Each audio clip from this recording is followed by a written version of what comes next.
Now at 5 and streaming on CrossroadsToday.com, more information has come out about the chemical spill at the Port of Victoria, including a timeline of events.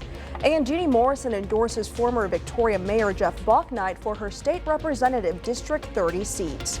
Plus, the Secretary of Homeland Security is visiting Eagle Pass today with residents ready to vent their frustrations. Good afternoon, everyone. Pretty stormy afternoon, but it's about to decrease right about now. As you can see, the big storms are now moving eastward. We had that big thunderstorm that produced a little hail around the area, strong winds, and a little thunder and lightning that looked pretty scary. But as I mentioned, this is going to be leaving right now. Next couple of days should be sunny and a little drier, but also a little cooler. We'll have all that coming up in just a moment. Plus, we take a deeper dive into the mayoral candidates' personalities and characters beyond their policy platforms as the race for Victoria Mayor continues. You're watching 25 News Now at 5. Good afternoon and thanks for being with us. I'm Karina Garcia. Severe weather in the Crossroads area is bringing high winds, heavy rain, and hail. A member of 25 News Now said he received hail right before 4 p.m. this afternoon. Now, this is an alert day, so let's take a look at the forecast with Chief Meteorologist Mac Perez.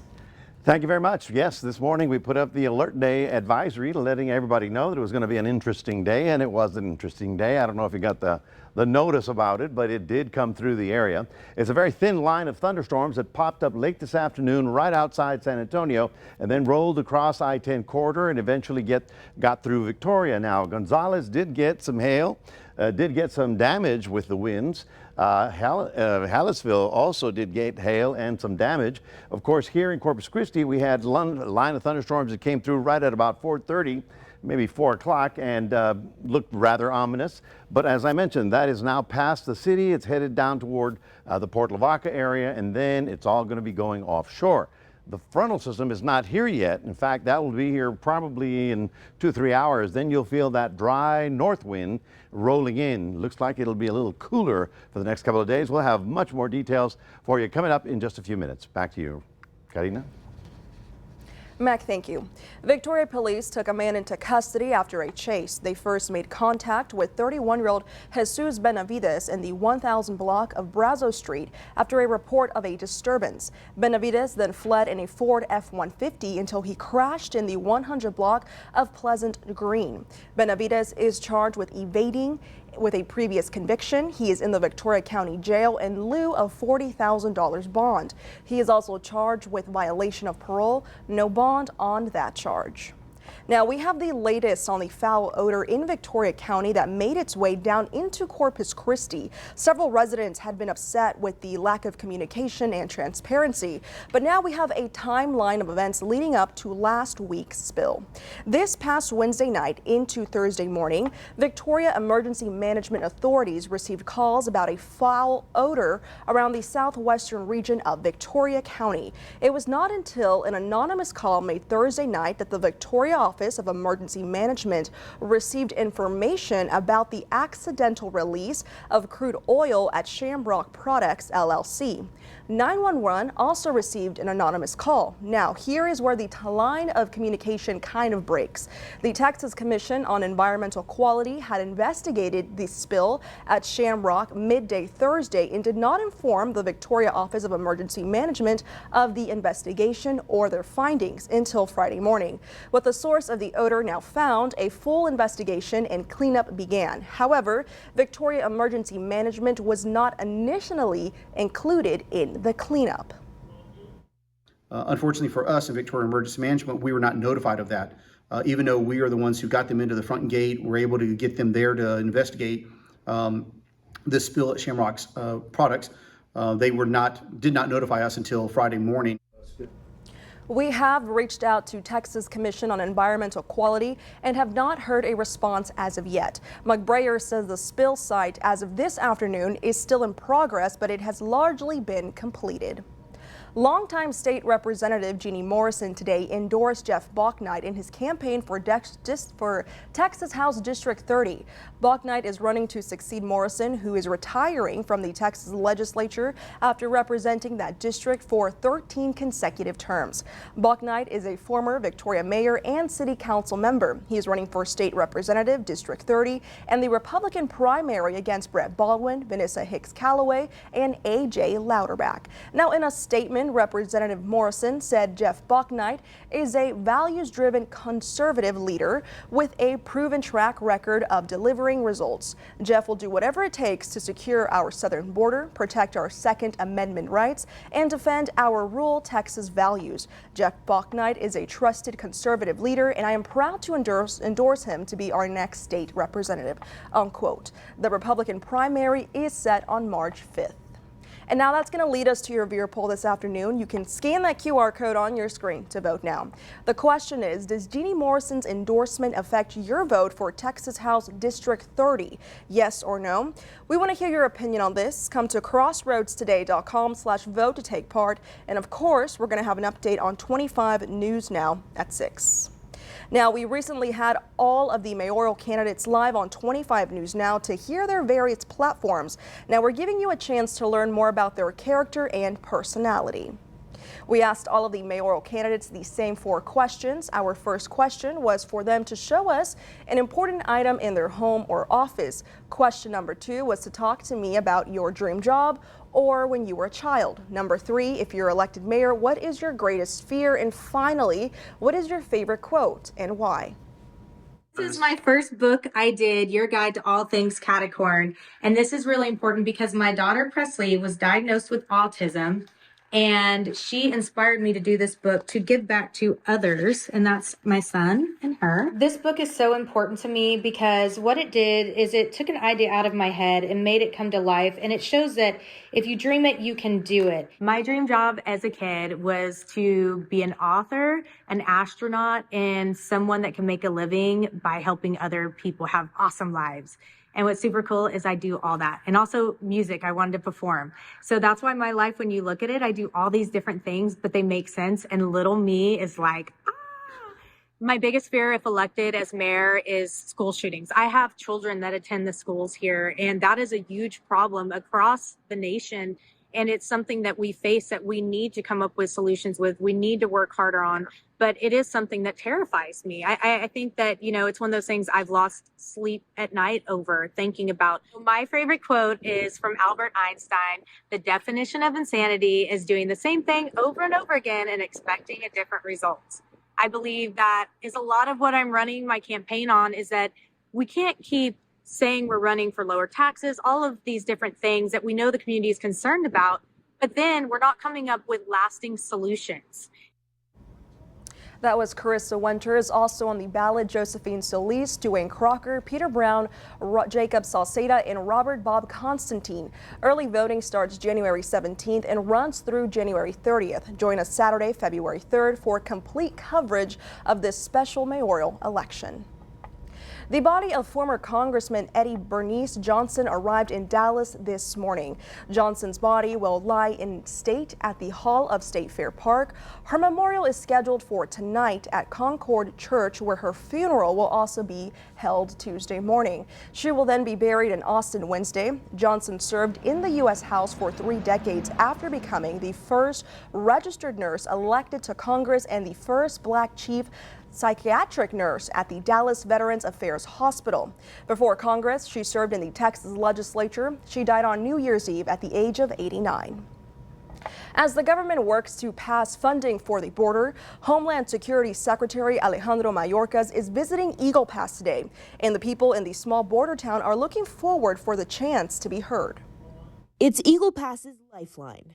Business from across the border helps these stores on Main Street survive. Angel Gonzalez, whose clients are mainly from Mexico, says his sales dropped. He blames a weeks-long bridge closure for the dip in profit.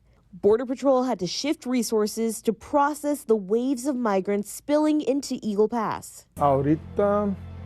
Angel says he does feel bad for the migrants. They're men, women, and kids who spend months traveling through tough conditions. Angel says he understands they want a better life. It's why he can't believe he now says it's time to shut down the border. Angel and the president of Eagle Pass's Chamber of Commerce says the government hasn't done anything to help. There's always a solution to every problem. What it is, I'm not there to make those decisions, but something has to give. We need help from the federal government. Eagle Pass Mayor Rolando Salinas says he's been pleading with the feds to listen. The high people, they need to see what's going on and they need to hear from us and they need to give this importance. More than 60 House Republicans visited the border town to see the crisis for themselves. Now, Secretary Alejandro Mayorkas will follow suit, learning about border enforcement efforts. I'm grateful that he is coming. The invitation is open to everybody. Salinas says Mayorkas called to give him the heads up about the bridge reopening. That's why Angel opened up his store on Sunday, hoping the low wait times to cross will bring in more customers from Mexico. Frustrante, desesperado. He and many other businesses are frustrated and desperate. He hopes Mayorkas will understand when he gets here and do something about it.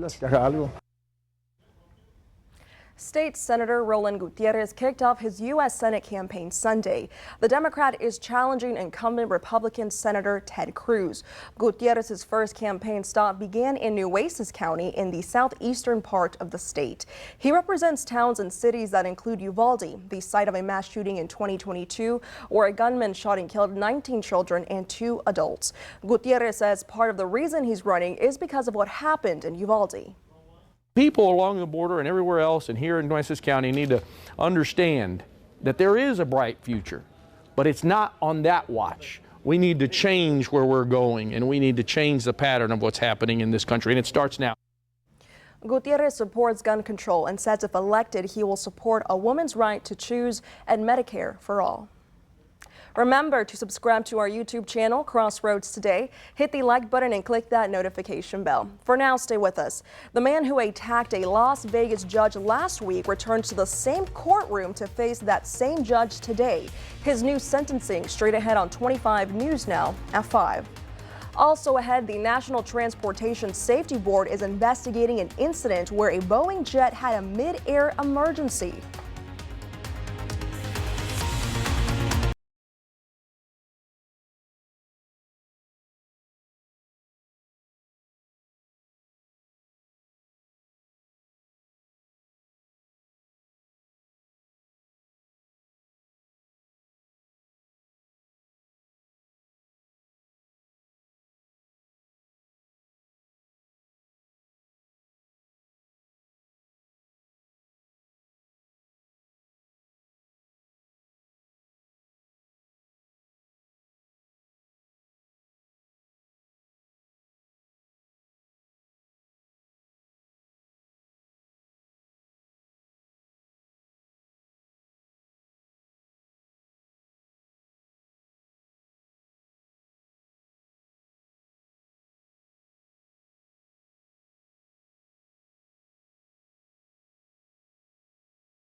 The man who attacked a judge in a Las Vegas courtroom last week appeared back in front of the same judge in that same courtroom today.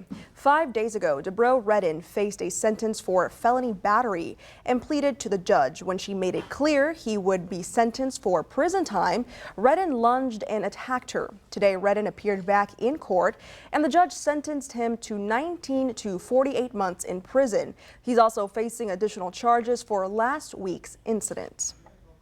The National Transportation Safety Board is continuing its investigation after a Boeing 737 MAX 9 lost a door plug while in the air Friday. The plane had only been in the air for 6 minutes when it made an emergency landing in Portland, Oregon. Now, certain types of the 737 MAX 9 airplanes have been grounded nationwide. The depressurization warning light involved in the same incident came on days earlier, but it was inspected and put back into service. What we're looking at. Alaska Air tells us the reason that was put in place is so that they could get to an airport if the light illuminated and could get repairs again. But it is something that is a concern for us, so we're going to look. But again, I would just caution, it may have absolutely nothing to do with what occurred on that date. The National Transportation Safety Board says it is unclear if that's related to what happened. Investigators have found the door plug that flew off, but no one was seriously hurt. Data from the CDC have shown that in recent years, death rates across the country have been 8 to 12% higher during the winter months. From frigid air to ice and snow, cold temperatures can take a toll on our bodies. We shunt blood flow to the central kind of core of our body in an attempt to stay warm. Dr. Christopher Bozzoli is an emergency physician at Cleveland Clinic. He says this time of year, doctors not only see rises in ER visits for respiratory viruses as more people seek refuge inside from the cold, but also frostbite and hypothermia. Bozzoli says what you wear can help keep you safe. Protect the parts of your body most vulnerable to frostbite, like toes, fingers, nose, and ears, by dressing in warm, dry clothing. Lots of layers, and especially the layers close to your skin. You want to have breathable fabrics if possible, especially if you're engaging in activity. Bozzoli says a sudden change in temperature and humidity can also irritate certain medical conditions like asthma. He says to make sure you have enough medicine on hand, and if you use an electric medical device, make sure you have a way to back it up if the power goes out. He says to also be aware of how you heat your home. We don't want to run any engine-operated equipment or gas or propane-powered heating devices indoors because of the risk of carbon monoxide. For Health Minute, I'm Mandy Gaither. Dr. Anthony Fauci is on Capitol Hill for the first of 2 interviews with the House Select Subcommittee investigating the COVID-19 pandemic. Republicans have long sought Fauci's testimony over his handling of the COVID-19 pandemic. The committee is investigating the origins of COVID-19, mandates, scientific censorship, and more. Fauci stepped down as President Biden's top medical advisor and the director of the National Institute of Allergy and Infectious Diseases back in 2022. Well, good afternoon, everybody. After a little stormy weather that rolled through the area, things are beginning to settle down. Now the winds are going to kick up tonight, and tomorrow it's going to be a little chilly. Where did all that stormy weather go? We'll be tracking it coming up in just a moment. Stay tuned.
Well, good afternoon, everybody. It's been a long afternoon here in the weather office watching that stormy weather that came through. Just want to reiterate, we never had a tornado warning.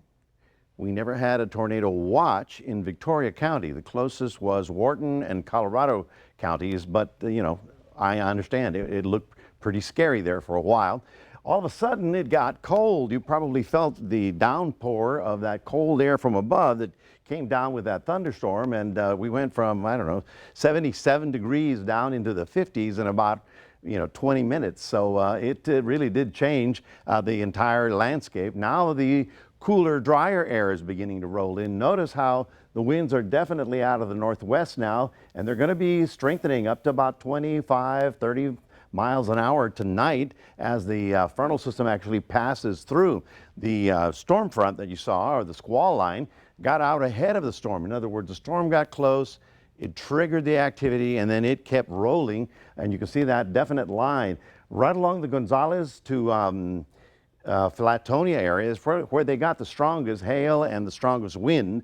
Of course, we did get some hail around our area and some strong wind. Right now, everything is focusing on Calhoun County. So those of you along the coastal waters and up the coast toward Bay City and Palacios, you're going to be getting it right about now. And then with a little break, it'll all sort of be leaving overnight. The drier, cooler air is just about north of San Antonio, and that will be rolling in, and tomorrow will be a very different day. Now, yeah, I know we did have our excitement, but it could be worse. You could be digging out.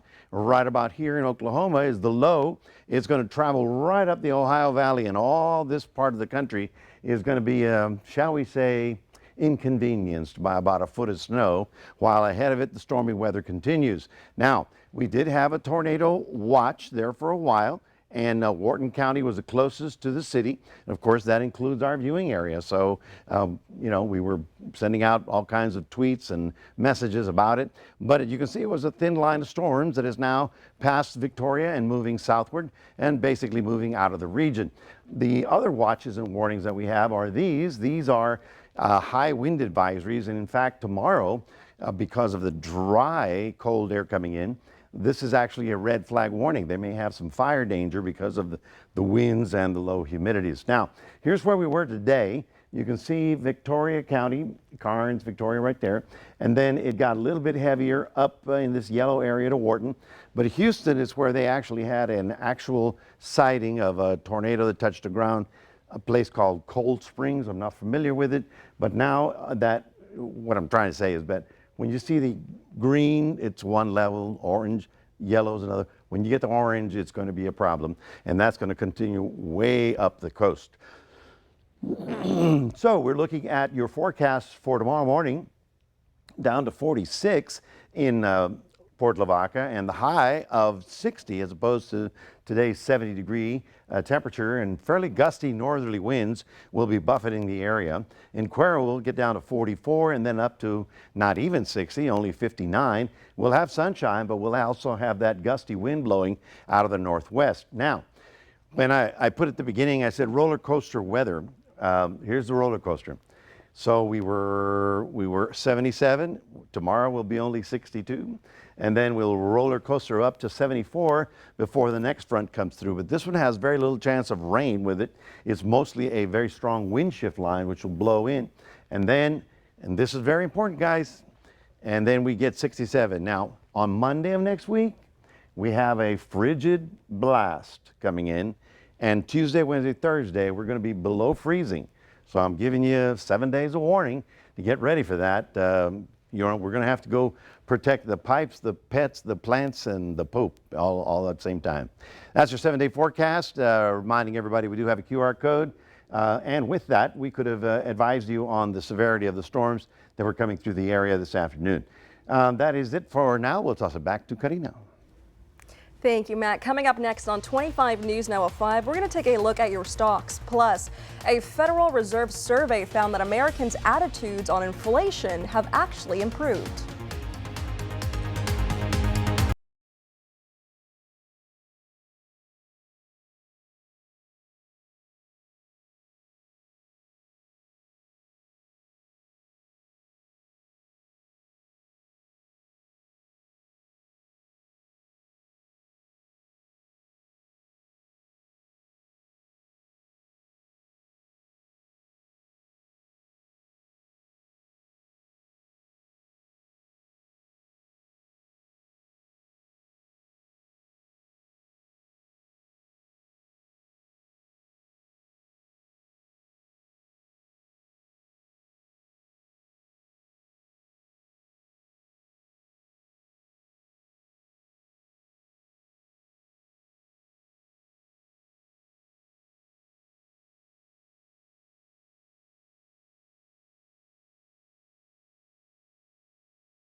Taking a look at your stocks, the Dow up 217 points, the S&P 500 up 66 points, and the Nasdaq up 320 points. Oil down $2.78, closing at $71.78 a barrel.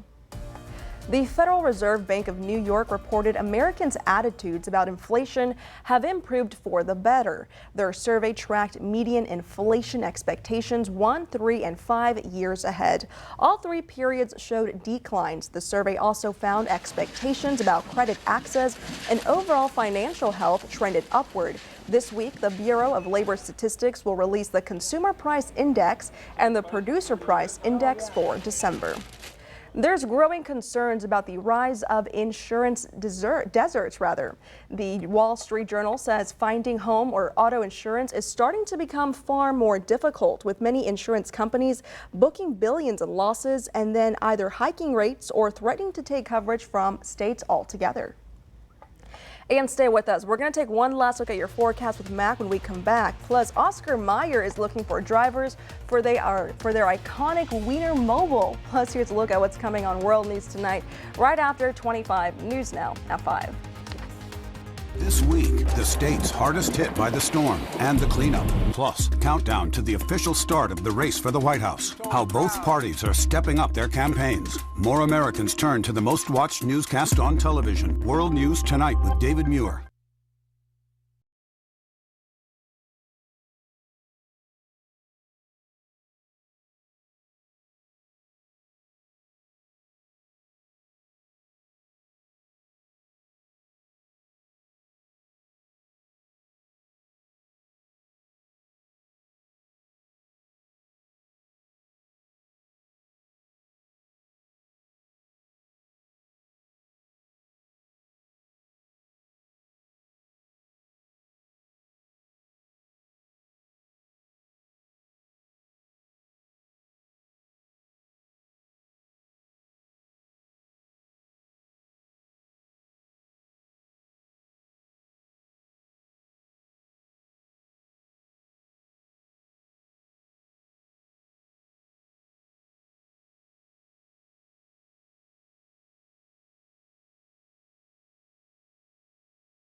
Oscar Mayer is looking for Wienermobile drivers. The company is hiring 12 hot doggers for a rare and coveted job. Those interested in getting behind the wheel of the iconic 27-foot-long hot dog on wheels can apply on the Oscar Mayer website through January 31st. Drivers will visit more than 20 states. The base salary is at $35,600, and there's also a weekly allowance of $150, 18 days of paid time off, full health benefits, and 100% of hotel expenses covered. Sounds pretty good. I mean, it doesn't sound too bad. If you don't mind driving across country, can you imagine all of those mobiles there at the Indy 500 racing around the track? That would be funny. It's a funny looking car. Well, that's the whole purpose of it. Some people were destined to drive the Wienermobile. I was not, but I was not either. It looks nice. Well, the stormy weather is pretty much over here in Victoria County. It's right along the coast. Those of you up the coast toward Bay City, Palacios, and all the way up to maybe Brazoria County, there's where the stormy weather is right now. But it's leaving. Tomorrow it's going to be windy and drier and cooler. We're only looking for a high tomorrow of 62 as opposed to 77 where we were today. And I'm giving you a heads up. The next front on Thursday is not a huge front, but the one on Monday is going to be a doozy. We're looking for frigid weather next week. Temperatures at night getting into the below 30, and even into a couple 20s. So, yeah, winter is finally arriving here in the Crossroads. Alrighty, thank you, Mac. And thank you for being with us. We hope to see you back here tonight for 25 News Now at 6. World News Tonight with David Muir is up next.